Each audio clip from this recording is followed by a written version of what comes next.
నమస్తే SR7 news కి స్వాగతం.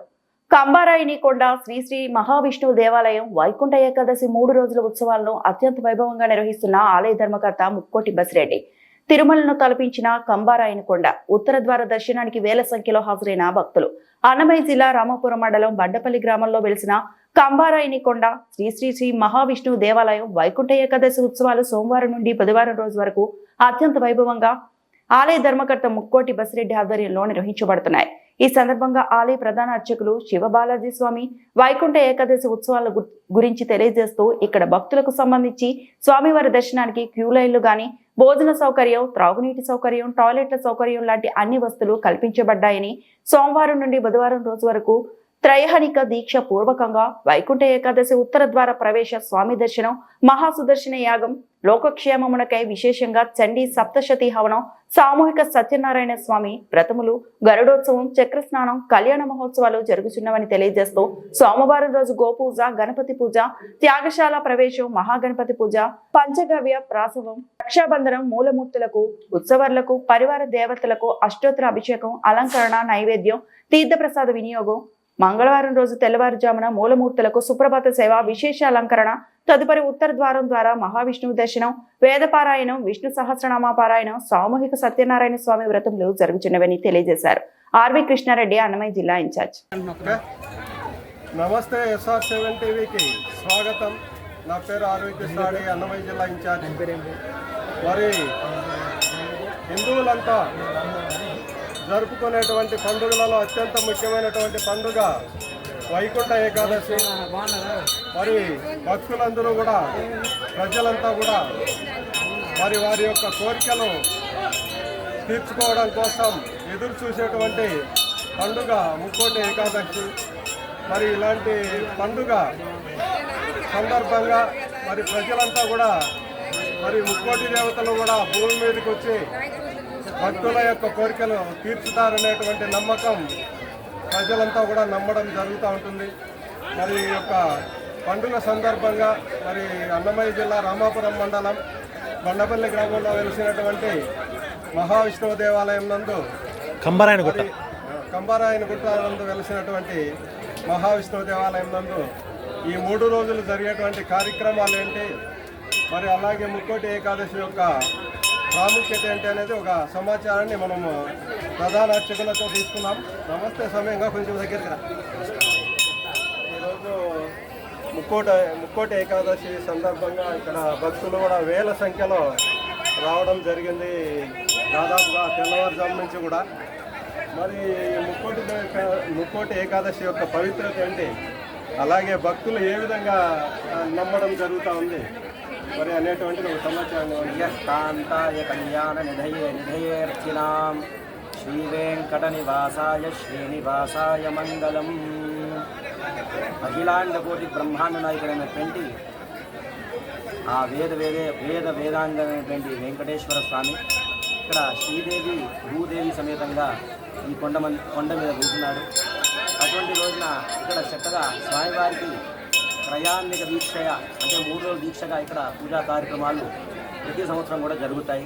అటువంటి కార్యక్రమాల్లో ఈరోజు వైకుంఠ ఏకాదశి ఉదయం తెల్లవారితోనే స్వామివారికి విశేషమైనటువంటి సుప్రభాత సేవ నుండి వైకుంఠ ద్వారం నుండి చక్కగా అందరూ కూడా స్వామివారిని దర్శించుకున్నారు.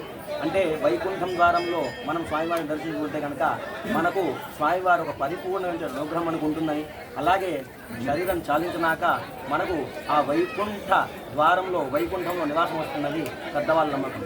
భక్తులందరూ కూడా ఉదయం 5 గంటల నుండి చక్కగా ఎప్పుడు దాకా చాలామంది ఒక 1000-2,000-3,000 మంది దాకా చక్కగా స్వామివారిని దర్శించుకున్నారు. అయితే చాలా గొప్ప అయినటువంటి క్షేత్రము కాబట్టి ఇక్కడ 3 రోజులు మేము చేస్తున్నటువంటి యాగంలో ఈరోజు చండీ యాగం చేశాము, తదుపరి సుదర్శన యాగం చేస్తాము, అలాగే మహాకాళి మహాలక్ష్మి మహాస్వరూపమైనటువంటి అన్ని అమ్మవారికి ఆహుతులు చేయడం కూడా జరిగినది. ఇప్పుడు ఇక్కడ భక్తులు ఎక్కువగా ఈ ముక్కోటి ఏకాదశి సందర్భంగా వారు కోరిన కోరికలు తప్పకుండా నెరవేరుతాయనేటువంటిది ఇక్కడ ఉంటుంది. మరి కోరికలు ఏ విధమైన కోరికలు నెరవేరుతాయి అంటే వెంకటాద్రి సంస్థానం బ్రహ్మాండే నాస్తి కించన వెంకటేశ సమోదేవో న భూతో న భవిష్యతి. అంటే ఆ వెంకటేశ్వర స్వామిని మించేటువంటి దేవుడు లేడనమాట. కలియుగంలో ప్రత్యక్ష దేవుడు ఆయనే. కాబట్టి మనము వైకుంఠ ద్వారం నుండి స్వామివారిని చక్కగా గోవింద నామ స్మరణం చేసుకుంటూ స్వామివారిని దర్శనం చేసుకుంటే కనుక మనకు ఎటువంటి కోరికైనా సరే అది నెరవేరుతుంది. అందులో ఎటువంటి సందేహం లేదు. అందుకే సంవత్సరంకి ఒకసారి వచ్చేటువంటి వైకుంఠ ఏకాదశి. కాబట్టి తిరుమలలో ఎంత అంగరంగ వైభవంగా జరుగుతుందో ఈ కొండ మీద కూడా స్వామివారికి కైంకర్యాలు చక్కగా వేదశాస్త్రోక్తంగా జరుగుతున్నాయి. ఇక్కడ భక్తులు కూడా చాలా మంది అధర్మంగా కోరుకునేటువంటి కోరికలు ఉంటాయి, ధర్మంగా కోరుకునేటువంటి కోరికలు ఉంటాయి. ఈ కోరికలు ఎలాంటి కోరికలు చేస్తాయి అంటే ధర్మం రక్షత రక్షత అంటే మన కోరిక ఎట్లా ఉండాలంటే ధర్మరహితమైనటువంటి కోరిక ఉంటేనే ఆ కోరిక నెరవేరుతుందే కానీ మరో కోరిక అనేది నెరవేరడం అనేది జరుగుతుంది. మరి ఇక్కడ భక్తులు దాదాపు ఎంతమంది ఇక్కడ స్వామివారిని దర్శనం చేసుకుంటారు? ఒక రోజు మొత్తం 10,000 దాకా వస్తారు సార్. 10,000 మంది దాకా సాయంత్రం లోపు 10,000 మంది దాకా చక్కగా వస్తారు. దాని తర్వాత ఏంటంటే మా ఇక్కడ కార్యక్రమం చేసుకున్న ఆయన కూడా ఆయన వసతి గారు మాకు ఇక్కడే అంతా కూడా అందరి భక్తులందరికీ కూడా అన్నదానము తదుపరి చాలా వాళ్ళకి ఏర్పాట్లు చేసి ఉన్నారనమాట. అంటే ఎవరు కూడా వచ్చిన తర్వాత ఎవరు కూడా ఇబ్బంది పడకూడదని. అలాగే అందరూ కూడా సత్యనారాయణ స్వామి వ్రతం ఇందాక చేసుకున్నాము. అయితే ఎవ్వరు కూడా ఇబ్బంది లేకుండా చాలా చక్కగా చాలా ఇలా అయితే తిరుమలలో జరుగుతుందో అదేవిధంగా ఇక్కడ అందరూ కూడా దర్శనం జరుగుతున్నాయి. భక్తులకు సంబంధించిన ఇక్కడ సౌకర్యాలు ఏం కల్పించారు? భక్తులకి ఏంటంటే అంటే తిండికి మనకి ఎటువంటి లోటు లేకుండా చక్కగా మనకు అన్నదానం అనేటువంటి అన్నదానం మహాదానం. కాబట్టి అటువంటి అన్నదానాన్ని మా యజమాని గారు చక్కగా చేసి ఉన్నారు, బద్రెడ్డి గారు చేస్తున్నారు. అలాగే చక్కగా వాళ్ళు ఉండేదానికి అంటే వాళ్ళ సౌకర్యం అంటే చక్కగా వాళ్ళు తోసుకోకుండా ఎట్లా ఉండకుండా ఉండడానికి రోడ్డు గోడ కట్టడం జరిగింది. అందరూ లైన్లో రావడం ఇదంతా కూడా జరిగింది. చక్కగా అర్చకులు కూడా స్వామివారిని ఆరతి ఇస్తున్నారు, గోత్రనామాల పేరు అంతా కూడా చెప్తున్నారు. చక్కగా అర్చన వారికి అర్చన ఆరతి వారికి అన్ని సేవలు కూడా ఇక్కడ జరుగుతున్నాయి. కాబట్టి ఇటువంటి ఇబ్బంది లేకుండా చక్కగా ఎవరైనా వచ్చి దర్శనం చేసుకోవచ్చు.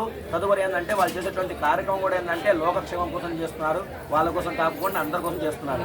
ఉదయం జరిగినటువంటి ప్రోగ్రాం ఈ కార్యక్రమాల వల్ల ఏంటంటే దేశమంతా సుభిక్షంగా ఉంటుంది. మన దేశం అంతా సుభిక్షంగా ఉండడం కోసము మన హిందూ ధర్మము ఇంకా అభివృద్ధి అవ్వడం కోసము చేసేటువంటి యాగం. ఇక్కడ సనాతన ధర్మం అంటే ఏంటంటే సార్ మనకు ఏకో విష్ణు మహద్భూతం పృథక్ భూతాన్ని నేకశ త్రీన్ లోకాన్ని భూతాత్లా భూతే విష్ణు అంటే మనకు అంటుంటారు అనమాట. దేవతలు మీకు అంతమంది దేవతలు ఉన్నారు, ఇంతమంది దేవతలు ఉన్నారు, మాకు అంతమంది దేవతలు లేరనమాట. మాకు ఉన్నటువంటి దేవుడు ఒకటే వెంకటేశ్వర స్వామి విష్ణు. అంటే శంకరాచార్యులు ఏం చెప్పారంటే శివాయ విష్ణు రూపాయ శివరూపాయ విష్ణువే శివస్థివతం విష్ణు విష్ణు శివ విష్ణు వీళ్ళిద్దరే దేవతలు అనమాట. వీళ్ళిద్దరు కూడా ఒకటే అనమాట, హరిహరులు. కాబట్టి ఇక్కడ విశేషంగా శివుడి యొక్క గుడి కూడా ఉంది, అలాగే వెంకటేశ్వర స్వామి గుడి కూడా ఉంది. కాబట్టి ఇద్దరు ఒకటే. మాకు పరమాత్మ ఎవరంటే పరమాత్మ అంతా ఒకటే. వాళ్ళనే మనం హరిహరులను పిలుచుకుంటాం, వాళ్ళనే మనం శివుడిని పిలుచుకుంటాం, వాళ్ళనే మనం వెంకటేశ్వర స్వామిని పిలుచుకుంటాం. ఎందుకంటే బ్రహ్మదేవుడి జన్మం ఉంది కానీ శివుడికి జన్మం లేదు. అలాగే వెంకటేశ్వరుడు వాళ్ళిద్దరు కూడా ఒకటే. ఎందుకంటే రాముడు కూడా రావణాసురుడి మీద యుద్ధం గెలవడానికి రామేశ్వరంలో లింగాన్ని స్థాపించి చక్కగా ఆ శివుని పూజించాడు. పూజించిన తర్వాతే ఆయనకి జయం కలిగింది. అలాగే ఆ నవరాత్రులలో కూడా రాముల వారు ఏంటంటే అమ్మవారిని పూజిస్తారు. పూజించిన తర్వాతే అంటే శక్తిని అమ్మవారిని పూజించారు కాబట్టి రావణాసురుడిని పూజించడం జరిగింది. అందుకే మనం నవరాత్రులు అయిన తర్వాత దసరా చేసుకుంటాం కానీ అది అందుకే చేసుకుంటాం. ఈ ముక్కోటి ఏకాదశికి 33 కోట్ల దేవతలు ఇక్కడ భూమి మీదకి రావడం జరుగుతుంది. అంటే ముక్కోటి దేవతలు అంటే మనకు కోటి అంటే సంఖ్య అనమాట. 33 కోట్ల కోటి దేవతలు అనేవి కాదండి, అంటే గణాలన్నమాట. ఆ గణాలన్నమాట. అయితే ఎందుకంటే సర్వదేవ స్వరూపమే విష్ణు కదండి. ఎందుకంటే సంకీర్త నారాయణ శబ్దం మాత్రం విముక్తిలో ఉంది. నువ్వు నారాయణ గోవింద రామ కృష్ణ శివ ఏదో ఒకటి. ఎందుకంటే ముక్కడిదలు అంతమంది మనం పూజించాల్సిన అవసరం లేదు. అంటే అంతమంది ఇంకా మనం చూస్తాం. కాకపోతే మా వేదం మా శాస్త్రం ఏం చెప్తున్నా అంటే మా శంకరాచార్యులు ఏం చెప్తున్నా అంటే దేవత అంతా కూడా ఒకటే, చైతన్యం ఒకటే, దాన్నే విష్ణు శివుడు అంటే. ఇక వాళ్ళు ఉన్నారంటే ముక్కడి దేవతలు ఉన్నట్లే అనమాట. వాళ్ళకి ఏంటే సూర్య శ్రీ యమ వరుణ నివృత్తి అస్తిక్వాలకు నవగ్రహాలు ఇవన్నీ కూడా వాళ్ళకి ఏందే అనమాట. ఆయన ఉన్నారంటే ఆయన ఎక్కడ ఉంటారో అక్కడ ముక్కడి దేవతలు ఉన్నట్టే సార్.